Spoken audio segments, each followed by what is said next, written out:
श्री कृष्णाय नमः। श्री गोपीजन वल्लभाय नमः। अब श्री हरिराय जी महाप्रभु जी द्वारा रचित बड़े शिक्षा पत्र में से दूसरे शिक्षा पत्र को शुरू करने जा रहे हैं। इस द्वितीय शिक्षा पत्र में हरिराय महाप्रभु जी निरोध की सिद्धि का प्रकार निरूपण करते हैं। निरोध अर्थात संसार की विस्मृति और प्रभु में आसक्ति। इस प्रकार निरोध सिद्ध करना है। जैसे कि पीछे प्रथम शिक्षा पत्र में भाव अगर हृदय में धारण हो जाता है तो उस जीव के ऊपर श्री आचार्य जी महाप्रभु निश्चय कृपा करते हैं। पुष्टि मार्ग में रस रूप फलात्मक श्री कृष्ण हैं, उनका दान करते हैं। सो इस दूसरे शिक्षा पत्र में श्री कृष्ण के स्वरूप को अपने हृदय में आरूढ़ करना है। जैसे स्वरूप का वर्णन यहाँ होगा वैसे ही अपने चित्त में, अपने मन में उस मनोहर झांकी का अनुभव करिए और महाप्रभु जी की कृपा से यह सब हमारे को आनंद का दान देने वाला होगा। तो आइए प्रथम श्लोक को प्रारंभ करते हैं। यशोदोत्संग लालितः कच ग्रथित वेणिकः मुक्ता फल सद्भाल चलत कुटिल कुंतलः। इस द्वितीय शिक्षा पत्र में 20 श्लोक हैं और 18 श्लोक तक श्री ठाकुर जी के स्वरूप का ही वर्णन है। यहाँ पर कहते हैं कि श्री यशोदा जी की उत्संग गोद में शोभित है, केश वेणी रूप गुथे हैं, मुक्ता फल सी सुशोभित भाल है, चलायमान कुटिल केश है। गोपेश्वर जी इसको टीका में समझाते हैं। श्री यशोदोत्संग लालित यह केवल भावात्मक स्वरूप है। श्री वसुदेव जी के यहाँ जो मथुरा में श्री ठाकुर जी प्रकट हुए थे वो केवल रसात्मक नहीं है, वो अनेक कार्य करने के लिए प्रकटे हैं। भूमि का भार हरण करने के लिए, मोक्ष प्रदान करने के लिए प्रकटे हैं। और यशोदा जी के यहाँ जो प्रकटे हैं वो केवल ब्रज भक्तों को आनंद देने के लिए प्रकटे हैं। सो श्री यशोदोत्संग लालित जो रसात्मक है वही श्री आचार्य जी महाप्रभु जी के पुष्टि मार्ग में सेव्य हैं। यहाँ पर भेद है, जो श्री वसुदेव जी के यहाँ प्रकटे हैं वो अलग हैं और जो ब्रज में प्रकटे हैं यशोदा जी के पुत्र के रूप में वह अलग हैं। पुष्टि मार्ग में जिन श्री ठाकुर जी के स्वरूप की सेवा की जाती है वो यशोदोत्संग लालित हैं, यशोदा जी के पुत्र हैं। यह 2 प्रकार हैं, समझिएगा। कल्प कल्प में द्वापर युग आता है, प्रत्येक कल्प में द्वापर युग आता है। वहां पर यशोदा और नंद प्रकट होते हैं और वहां पर श्री ठाकुर जी भी प्रकट होते हैं। लेकिन प्रत्येक कल्प में प्रकटने वाले यशोदोत्संग लालित जो श्री कृष्ण है वो पुष्टि मार्ग में सेव्य नहीं है। कल्प कल्प में, अलग अलग कल्प में कभी प्रभु अंशावतार लेते हैं, लेकिन सारस्वत कल्प में प्रभु स्वयं प्रकटे थे। सो वेद की ऋचाओं को वरदान दिया है। सारस्वत कल्प में जो यशोदोत्संग लालित श्री कृष्ण प्रभु हैं वही पुष्टि मार्ग में सेव्य हैं। सारस्वत कल्प में पूर्ण पुरुषोत्तम के रूप में प्रभु प्रकटे हैं।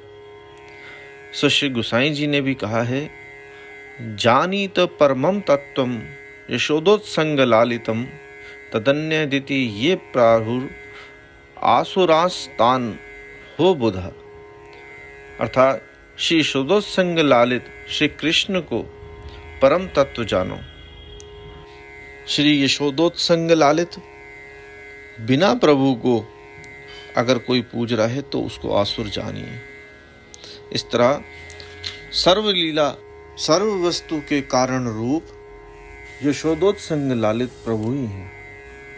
और जो मथुरा में प्रकटे हैं वह प्रभु पृथ्वी का भार हरण करने के लिए और मोक्ष का दान करने के लिए प्रकटे हैं और अनेक कार्यार्थ सिद्ध करने के लिए प्रकटे हैं।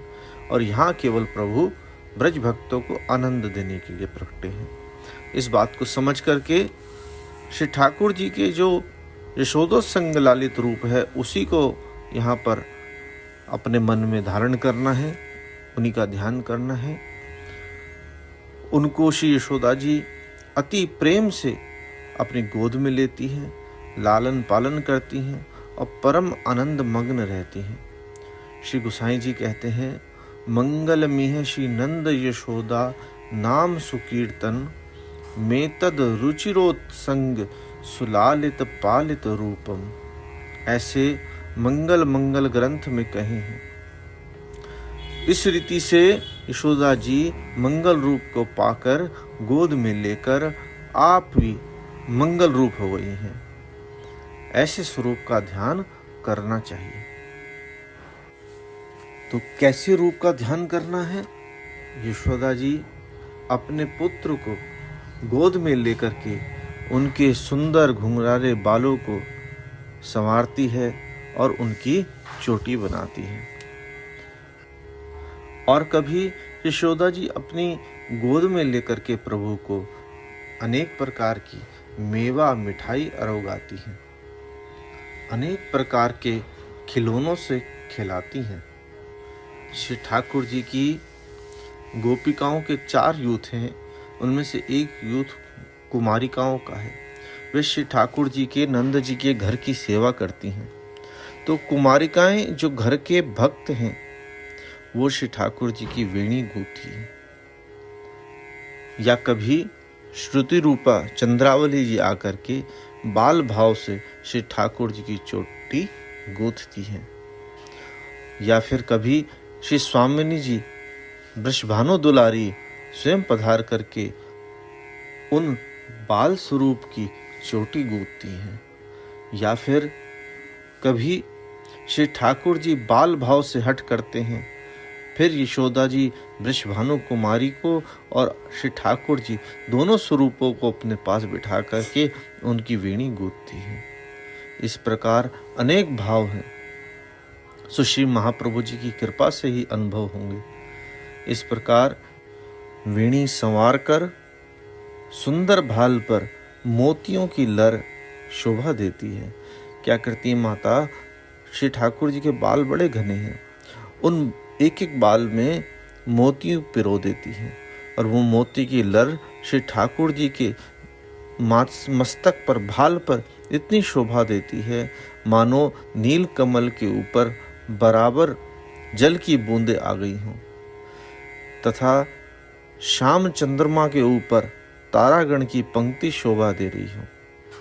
शीतल मंद सुगंध से श्री ठाकुर जी की अलकाएं चलायमान हो जाती हैं, सो परम अद्भुत शोभा देती हैं, मानो मुख कमल के मकरंद का पान करने के लिए भ्रमरों के छोटे पुत्रों की पंक्तियां आकर के पान कर रही हों। या मुख कमल पर अलकाएं सर्प के छोटे बच्चों की तरह शोभा दे रही हैं। इस प्रकार शिखा से लेकर नख पर्यंत तक श्रृंगार को भाव सहित हृदय में विचारिए। आज के लिए इतना ही। आश्रय को पद दृढ़इन चरणन केरो भरोसो, दृढ़इन चरणन केरो, श्री वल्लभ नख चंद्र छटा बिन, सब जग मांझ अंधेरो। साधन और नहीं या कली में, जासो हुए निवेरो।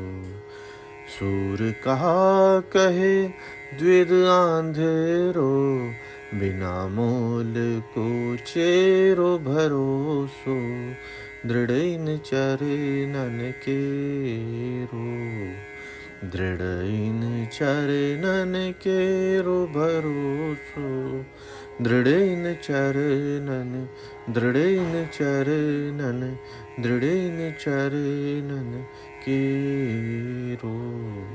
श्री वल्लभाधीश की जय। गोसाई जी परम दयाल की जय। सत श्री लाल जी महाराज की जय। सती केवल राम बोड़िया वाले की जय। बाबू लीलाधर जी महाराज की जय।